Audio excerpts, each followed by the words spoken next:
सुनी तो सही ना? अरे बोलो तो सुनी ना? किसी ने 5 सुनी, किसी ने 10 सुनी, सुनी कि नहीं सुनी?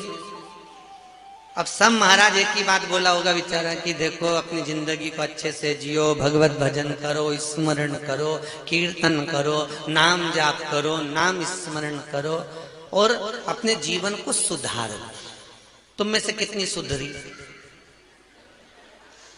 अरे बोलो तो सही है, बोलो है? बस कथा में बैठे तब तक तो ऐसा लगता है महाराज जी जो बोल रही है बिल्कुल सही बोल रही है, और जैसे ही चप्पल पहन के निकले अब महाराजों का तो काम है बोलवा भैया, वो तो बोलेगा अपने तो चल, अब उनका तो काम। पर ईमानदारी की बात है जीजियों भाइयों, कथा सुनकर अगर करछा से जाओ, गुरु महाराज की समाधि से कथा सुनकर जाओ, तो शाम को जाकर तुम्हारे घर का लोग की डोकरी बदली बदली दिख रही है तो समझो कि कथा का असर हुआ। नहीं तो मालूम पड़े जैसी थी वैसी की वैसी रह जाए तो कोई मतलब की कथा सुनना से कथा का आनंद है। जय जय श्री, जम के बोलो जय जय श्री। आवाज नहीं आई, जरा दमदारी से बोलो। दीन बंधु दयालु दया कीजिए। जो दोनों हाथ उठाकर जम के राधे राधे नहीं बोले उसको उठा लीजिए, बोलो राधे। अब कितने बढ़िया बोले। अच्छा जाना नहीं चाह रहे हो गया? हाँ कहा करोगे भी जाके 7 दिन कथा सुनो, भगवत भजन करो। महाराज जिस कथा को हम सुनने के लिए बैठे ये कोई साधारण सा नहीं प्रसंग। जिंदगी निकल जाती है लोगों की भगवत भजन करने में, पर भगवान नहीं मिल पाता। बहुत कठिन है, बहुत कठिन।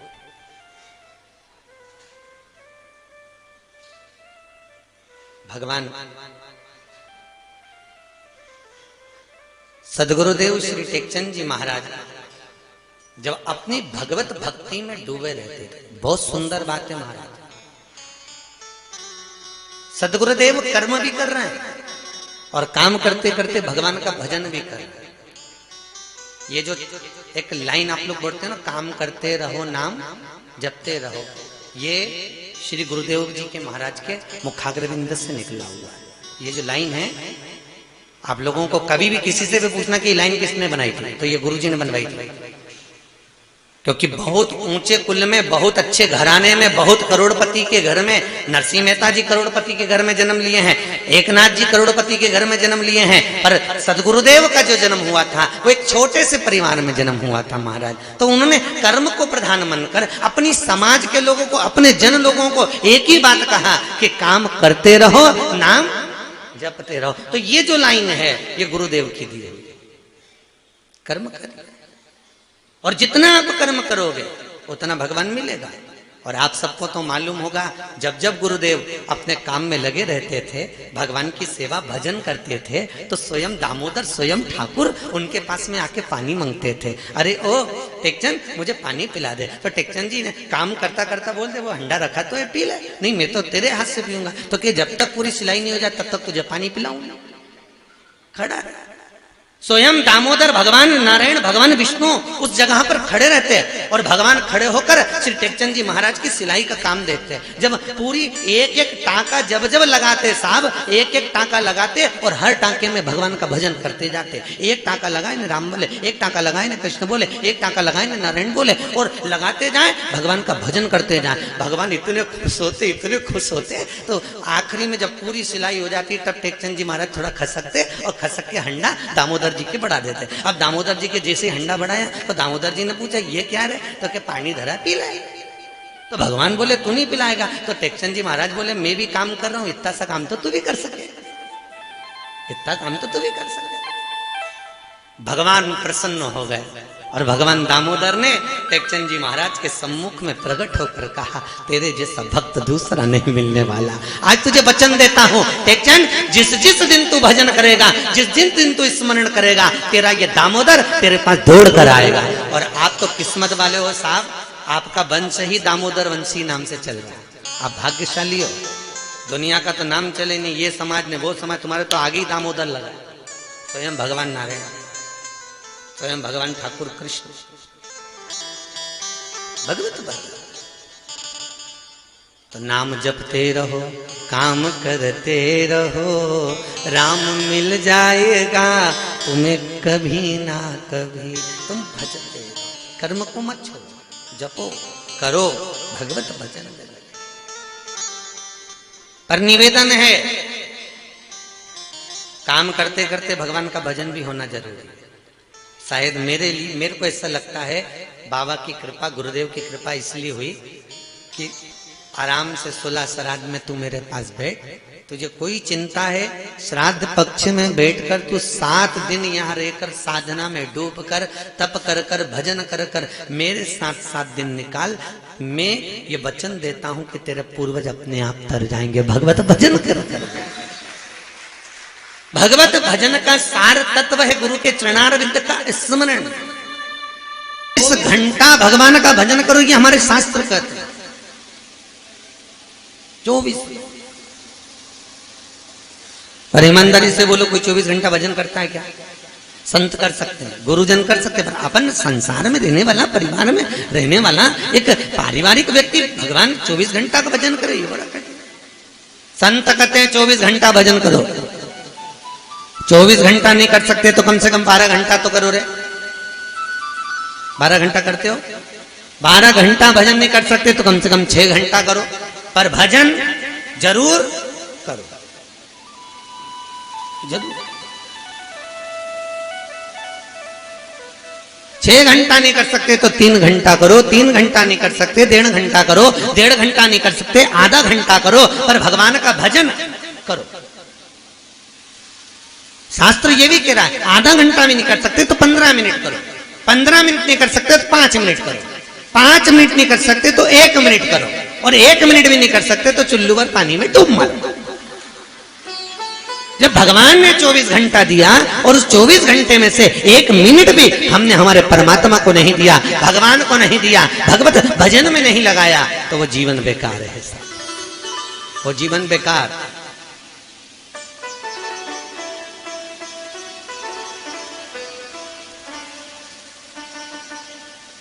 बहुत लाभ है साहब। भगवान किसी के भाग्य को बदल नहीं सकता, जो लिखा है वो तो भोगना पड़ेगा। पर दुनिया में एक गुरु ऐसा होता है जो भगवान की लेखनी को भी बदल सकता है। एक बार एक संत एक माताजी के दरवाजे पर भिक्षा मांगने गए,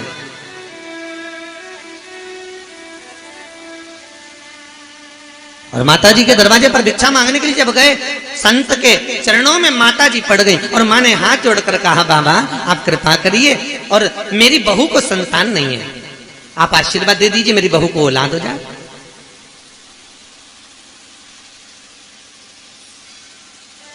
संत ने भगवान नारायण से विनती करी, नारायण इसने मुझे भरपेट भोजन दिया है, इसकी बहू को संतान हो जाए।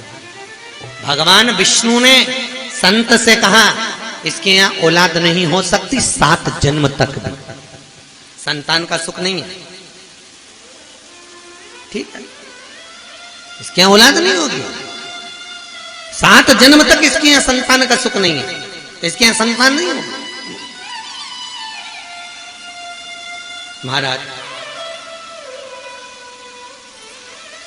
जैसे ही कहा संतान का सुख नहीं है, बूढ़ी अम्मा अंदर गई, माताजी से कह दिया तुम्हारे यहां संतान का सुख नहीं, बूढ़ी मां चली गई, अंदर पहुंच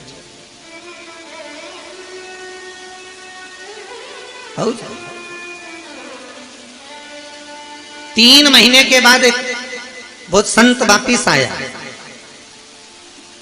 पर उस गांव में नहीं गया, घूमते घूमते निकल गया। 2 वर्ष के बाद उसी गांव में संत फिर भिक्षा मांगने आया, माता भिक्षाम दे। एक छोटा सा बच्चा बाहर आकर उसके कटोरे में अन्न का दान दे दिया। बच्चे से पूछा, बेटा तुम्हारा नाम क्या है? मेरा नाम अभिषेक। अच्छा, किसके बेटे हो? इनके पोते हैं। बूढ़ी अम्मा बाहर आई, कहा बाबा आपने कहा था मेरे यहाँ संतान का सुख नहीं है मेरे बहू को, पर मेरे यहाँ औलाद हो गई। संत हाथ जोड़कर भगवान विष्णु से विनती करा, आपने कहा था कि 7 जन्म तक संतान का सुख नहीं है, तो फिर संतान हुई कैसे?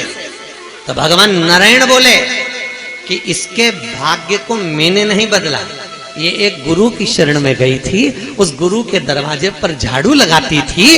एक दिन गुरुजी ने इसको फल उठाकर दे दिया और कहा खा ले, उसने खाया, संतान हो गई। मैं भगवान विष्णु कहते हैं मैं किसी के भाग्य को नहीं बदल सकता, मैं बस कर्म का दंड दे सकता हूँ, कर्म का खेल खिलवा सकता हूँ, पर भाग्य नहीं बदल सकता। पर दुनिया में केवल एक गुरु ऐसा होता है जो दुनिया के भाग्य को भी बदल सकता है, केवल एक गुरु।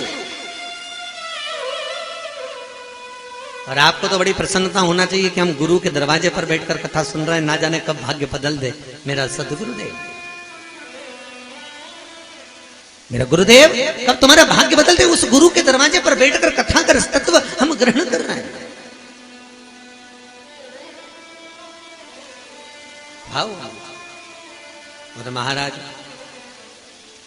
जाते जाओ, आप जब जाओगे तो गुरु महाराज से कहकर जाना, बिल्कुल विश्वास रखकर कि मैंने सारे सहारे छोड़ दिए, एक तेरा सहारा काफी है। मैंने सारे सहारे छोड़ दिए, गुरु तेरा सहारा काफी है। देखो भजन में ताली बजाने से पाप निकल जाता है, जो नहीं बजाता पड़ोसी का पाप निकल के उसमें भरा जाता, इसलिए ट्रांसफर करते रहे दोनों हाथों से।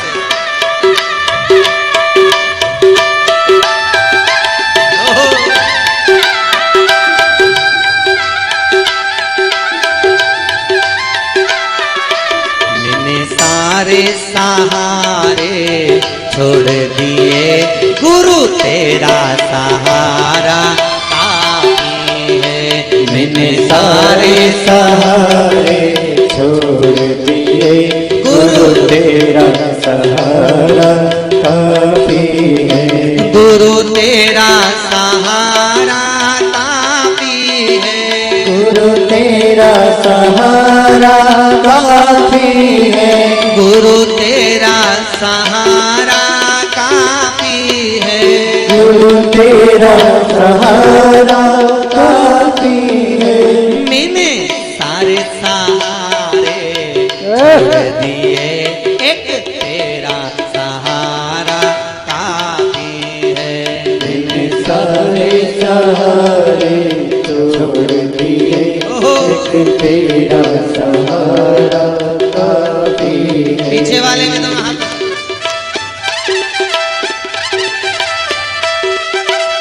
बाबा रामदेव कहते हैं ताली बजाने से ब्लड प्रेशर बराबर रहता है। घर पर बैठकर बजाओगे तो लोग समझेंगे कथा से आई जब से पागल हो गए, इसलिए कथा में ही बजा लीजिए।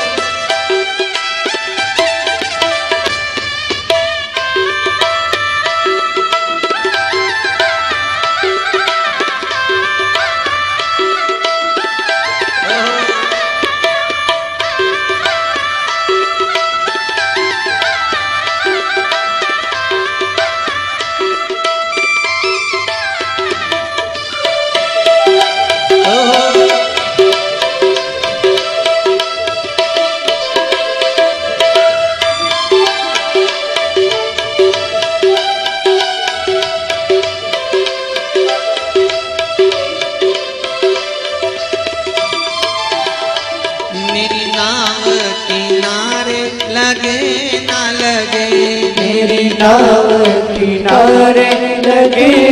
लगे, मेरी नाव किनारे लगे न लगे, मेरी नाव किनारे लगे न लगे। कौआ सीख लो, मेरी नाव किनारे लगे न लगे, मेरी नाव किनारे लगे न लगे। तेरे दर का किनारा काफी है, तेरे दर का किनारा काफी है। ओ गुरु दर का किनारा काफी है। गुरु दर का किनारा काफी है। मैंने सारे जय हो, मैंने सारे जय हो, मैंने सारे सहारे छोड़ दिए, एक तेरा सहारा काफी है। सारे सहारे छोड़ दिए, एक तेरा सहारा काफी है। जय हो।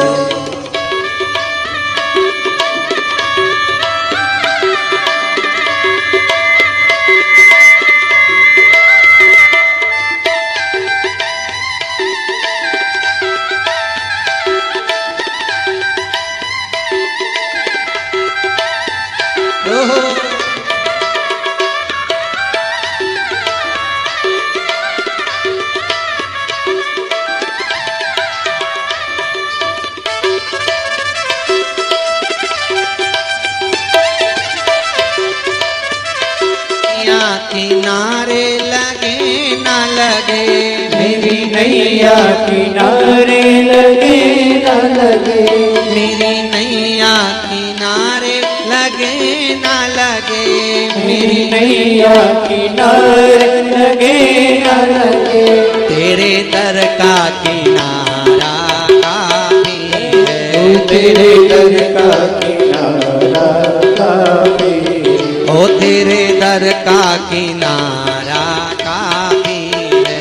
तेरे दर का किनारा काफी है। मैंने सारे जय हो, मैंने सारे जय हो, मैंने सारे सहारे छोड़ दिए, सहारा काफी है।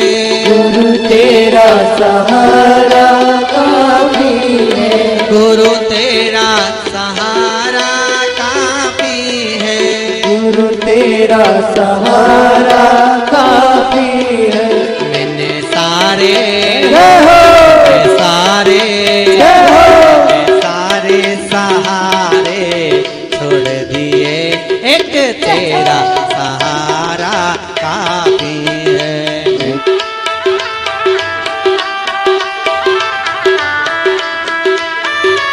राधे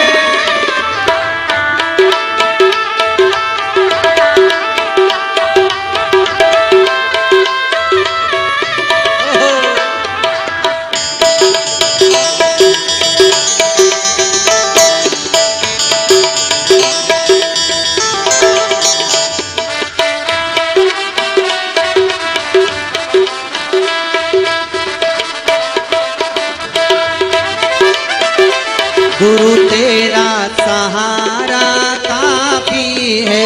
गुरु तेरा सहारा काफी है। गुरु तेरा सहारा काफी है। गुरु तेरा सहारा काफी है। मैंने सारे जय हो, मैं सारे जय हो, मैं सारे सहारे छोड़ दिए, एक तेरा सहारा काफी है। मैंने सारे सहारे छोड़ दिए, एक तेरा सहारा काफी है। मैंने सारे सहारे छोड़ दिए, एक तेरा सहारा काफी है। मैंने सारे सहारे छोड़ दिए, एक तेरा सहारा काफी बोल है। गोपाल कृष्ण भगवान की। आपके गले में मुंडे कितने हैं? भगवान ने कहा गिनती लगा ले। पार्वती बोली सब मेरे। हाँ सब होता है। कभी कभी पत्नी पति से पूछ ले तुम्हारे गले में ये चेन पड़ी है ये किसकी है, तो पति बेचारा भोले मन से कह देता है जब घोड़ी चढ़ के तेरे दरवाजे पे पहुंचा था तोरण लगाने, तेरे पिताजी ने गले में एक चेन डाली थी, बस चेन ही इतनी भारी पड़ गई, उस दिन से मैं खुद बेचैन हो गया। बस वही एक भारी पड़ी है।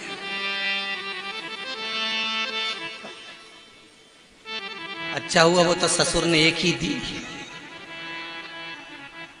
2-4 चेन पीना देता तो बापड़ा ही ना मुंडन बोलता। अब शंकर भगवान बोले पार्वती सब तेरे। पार्वती जी ने गिनती लगाई, 51 मुंडे भगवान शंकर के गले में थे, क्योंकि पार्वती का जो जन्म है 52 नंबर का, 52वें नंबर पे पार्वती है। इससे पहले 51 बार भगवान शंकर के विवाह पार्वती के साथ हो चुके, कभी उमा के रूप में, कभी सती के रूप में, कभी कात्यायनी, कभी चंद्रघंटा, कभी स्कंदा, कभी कुसमांडा, ऐसे माता पार्वती के 51 जन्म हो चुके थे। पार्वती का जन्म 52वें नंबर। भोलेनाथ इतने सारे मुंडे और मेरे, हाँ। तो पार्वती जी बोली इतने मुंडे मेरे हैं तो इसमें एक आध मुंडा तो तुम्हारा भी होगा। शंकर भगवान बोले वो काहे के लिए? पार्वती बोली 51 बार मैं गई तो एक आध बार तो तुम भी गए हो। भगवान बोले हमारे प्राण नहीं छूटते पार्वती, हम अजर और अमर हैं। पार्वती जी बोली ऐसी कहां की बूटी खा रखी तुमने जो अमर हो गए? भगवान शंकर से पार्वती जी ने जिद करी, भोलेनाथ कुछ भी हो जाए मुझे भी अमर होना। और माताओं को तो आप जानते ही अच्छी तरह से, एक बार ये किसी की यहाँ दिवाली मिलने थोड़ी ना जाती, पर्दा की डिजाइन देखने जाती। एक बार देख के आ गई तो आते से प्राण जरूर खावे। कहाँ से लाई थी पूरी पता लगा के आएगी, कहाँ से लाई, क्या रुपए मीटर का था, कितने का लाई, कहाँ बनवाई, सब मालूम करके। और 3 दिन से घर में बर्तन पटक रही। पति को बेचारे को मालूम जब जब बर्तन पटके तब तब प्राण खाए। तो ये सी बर्तन पटके तो बेचारा पति भी नहीं पूछे कि क्या हुआ, बोला ही नहीं। अरे नहीं पूछा तो पत्नी ने आके बोल ही दिया, तुम मुझसे कुछ बात ही नहीं करते, मेरे को तुमसे बात करना क्या हो गया। वहां पे पर्दा देख के आई थी, पति समझ गया इसलिए बर्तन के टीचे पड़े। क्या बोले? अब भगवान शंकर और पार्वती दुनिया में ऐसा जोड़ा किसी देवी देवता का नहीं है। 33 कोटि देवताओं का निकाल लो, किसी देवता का ऐसा जोड़ा नहीं है शंकर और पार्वती जैसा। सहज भी। और भारत की भूमि पर जितने भी व्रत हैं माताओं के, सब पार्वती के। कभी तुमने लक्ष्मी जी का कोई व्रत है क्या? कोई व्रत नहीं, क्योंकि लक्ष्मी ने नारायण को श्राप दिया था। कभी इंद्राणी का कोई व्रत है क्या? इंद्राणी ने इंद्र को श्राप दिया था। कभी ब्रह्माणी का कोई व्रत है क्या? सरस्वती का? सरस्वती ने, ब्रह्माणी ने ब्रह्मा को श्राप दिया था। 33 कोटि देवता को उठाकर देखिए, किसी देवी का व्रत नहीं है। अगर पृथ्वी पर किसी माता का व्रत है तो केवल माता पार्वती का। छठ का व्रत पार्वती जी का, चतुर्थी का व्रत पार्वती जी का, तीज का व्रत, अरे बोलो तो पार्वती जी का। जितने व्रत होंगे सब माता पार्वती के सारे, जितने। लक्ष्मी का कोई व्रत नहीं, क्योंकि एक बार लक्ष्मी जी श्रृंगार कर रही थी और माता लक्ष्मी श्रृंगार करी, इतने में भगवान विष्णु आकर हंस दिया। जैसी नारायण हंसे लक्ष्मी को क्रोध आ गया और लक्ष्मी जी ने कहा, वाह नारायण, तुम मुझे देखकर घोड़े जैसे हंसे हो, मैं तुम्हें श्राप देती हूँ कि तुम्हारा सिर कटेगा और तुम्हें घोड़े का मुंह लगेगा। तो भगवान विष्णु का एक अवतार है हयग्रीव अवतार, भगवान का सिर कटा और घोड़े का मुंह लगा लक्ष्मी के कारण। इसलिए लक्ष्मी के कोई व्रत नहीं है। ब्रह्माणी का कोई व्रत नहीं, क्योंकि पुष्कर राज की भूमि पर जब ब्रह्मा जी यज्ञ कर रहे थे तो ब्रह्माणी से कहा था, ब्रह्माणी जल्दी तैयार होकर आ जा, चलना है, जल्दी जा तैयार होने। ब्रह्माणी तैयार होने गई, ब्रह्मा जी ने 4 बार ब्रह्माणी को बुलाया, तैयार हो जा, चल चल। ब्राह्मण बोले समय निकल रहा है, मुहूर्त निकल रहा है, जल्दी करो। पर ब्रह्माणी नहीं आई। ब्रह्माणी नहीं आई तो ब्राह्मणों ने कहा मुहूर्त निकल जाएगा, क्या करा जाए? तो ब्रह्मा जी ने कहा तुम्हें जो करना है करिए।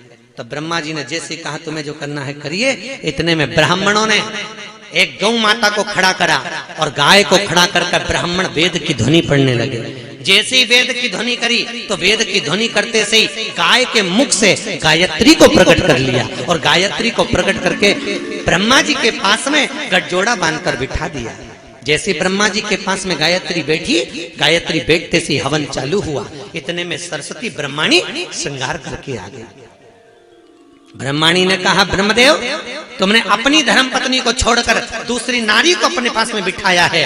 मैं तुम्हें श्राप देती हूँ कि इस पृथ्वी पर कहीं तुम्हारे मंदिर नहीं होंगे। अगर भारत की भूमि पर कहीं मंदिर बनवाना है तो तुम्हें कन्या का कन्यादान करना पड़ेगा, क्योंकि सबसे बड़ा दान कौन सा? कन्या। एक कन्या का कन्यादान करना पड़ेगा। ब्रह्मा जी तो थकित रह गए। सतयुग में ब्रह्मा जी का मंदिर नहीं बना, त्रेता में ब्रह्मा जी का मंदिर नहीं बना। तब ब्रह्मा जी ने नारद जी को कहा, मुझे कन्यादान करना है बेटी। नारद जी बोले चलो मेरे साथ। उस समय पर राधा जी अपने भाई मनसुखा को भोजन देने के लिए भांडेर वन में आई थी। वहीं पर कन्हैया खेल रहे थे। नारद जी ने राधा और कृष्ण को पकड़ा और उनका कन्यादान करवा दिया ब्रह्मा जी के हाथ से। तब जाकर द्वापर में ब्रह्मा जी का मंदिर बना पुष्कर जी में। कहां पर मंदिर है ब्रह्मा जी का? पुष्कर। तब मंदिर बना। कन्यादान। राधा जी के विवाह को ब्रह्मा जी जानते हैं, नारद जी जानते हैं, राधा जानती है और कृष्ण जानते हैं। इसके सिवा राधा के विवाह को कोई नहीं जानता। अगर शास्त्र उठाकर देखो तो भगवान कृष्ण की 16,108 रानियां थी, पर उसमें राधा जी का नाम कहीं पर नहीं है। कहीं पे कभी किसी महाराज के मुंह से नहीं सुना होगा कि भगवान कृष्ण की पत्नी राधा। 16,108 रानियों में राधा का नाम नहीं है और राधा के पति ने कृष्ण का नाम नहीं है। राधा जी का पति कौन है? अनय घोष। राधा की सास जटिला, ननन कुटिला। ब्याह हुआ था ग्राम छाता। भगवान कृष्ण की पत्नियों में राधा का नाम नहीं और राधा के पति में कृष्ण का नाम। और बोला है, राधा जी ने एक दिन भगवान कृष्ण से पूछा था, कन्हैया मैं कहां कहां पर हूं? भगवान कृष्ण कहते हैं, राधा तू मेरे रोम रोम में, तू मेरी नस नस में, तू मेरी धड़कनों में, तू मेरे दिल में, तू मेरी चित्त में, तू मेरी वृत्ति में, तू मेरे मन में, सब जगह पर है। फिर राधा कहती है, कृष्ण ये बता दे मैं कहां नहीं हूं? भगवान कहते हैं, राधा तू मेरी किस्मत में, सब जगह पर किस्मत में नहीं। तो किस्मत में नहीं। और आज शास्त्र कह रहा है 33 कौटी देवताओं में सबसे सुंदर अगर किसी की जोड़ी है तो भगवान शंकर और पार्वती, क्योंकि पार्वती कभी शंकर जी को श्राप नहीं दी। ब्रह्माणी ने ब्रह्मा को दिया, इंद्राणी ने इंद्र को दिया, लक्ष्मी ने नारायण को दिया, पर पार्वती कभी ऊंची आवाज में अपने पति से बात नहीं करी।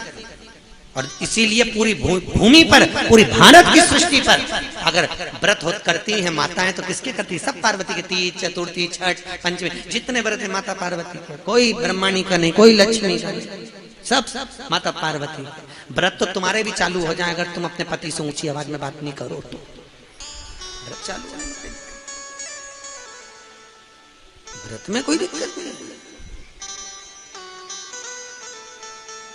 मिठास से परिपूर्ण,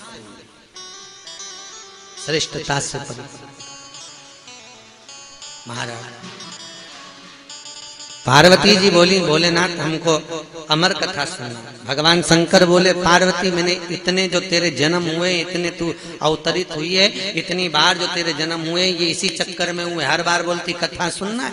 अब की बार भी पूरे एकता मंच ने जाकर, दामोदर एकता मंच ने सबको कहा कथा सुनो, आओ गुरुजी के दरवाजे पर आओ। अभी तक कथा सुनी होगी तीर्थों में, अभी तक कथा सुनी होगी अपने नगर में, अभी तक कथा सुनी होगी अपने गांव में, पर आज गुरु के दरवाजे पर चलो और गुरु की चरणारविंद में बैठकर भागवत तत्व को सुनो। तो कथा तुम अकेले नहीं सुनोगे, जब गुरु स्वयं साथ में बैठकर कथा का रस तत्व ग्रहण करे और गुरु जी महाराज खूब आनंद में स्वयं बाचे। तो ये जीव ये मत सोचना कि कथा हम बाच रहे हैं। कथा कौन बाच रहा है? जम के बोलो, अपन बाचने वाले नहीं, बाचने वाले।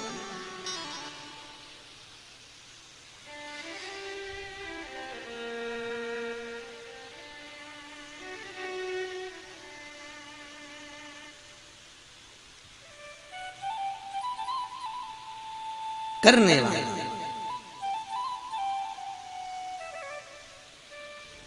हम तो केवल एक निमित्त मात्र, आप केवल एक निमित्त,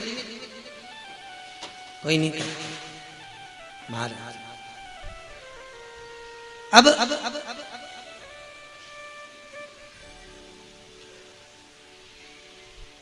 भगवान शंकर ने पूछा क्या चाहती है? मुझे अमर कथा सुनना। ठीक है। भगवान शिव पार्वती से कह रहे, ये त्रिशूल ले, पूरे कैलाश पर घूम करा, जितने जीव जंतु हैं सबको भगा कर। पार्वती गई, सबको भगा कर आई। अंत में शिव जी के पास आकर बोली, मैंने सबको भगा दिया है, अब आप कथा करो, अब आप कहिए। भगवान शिव का पार्वती, कथा दो तरह से होती है। एक में वक्ता कहता है, श्रोता आंखों से देखकर कानों से सुनकर समझ जाता है।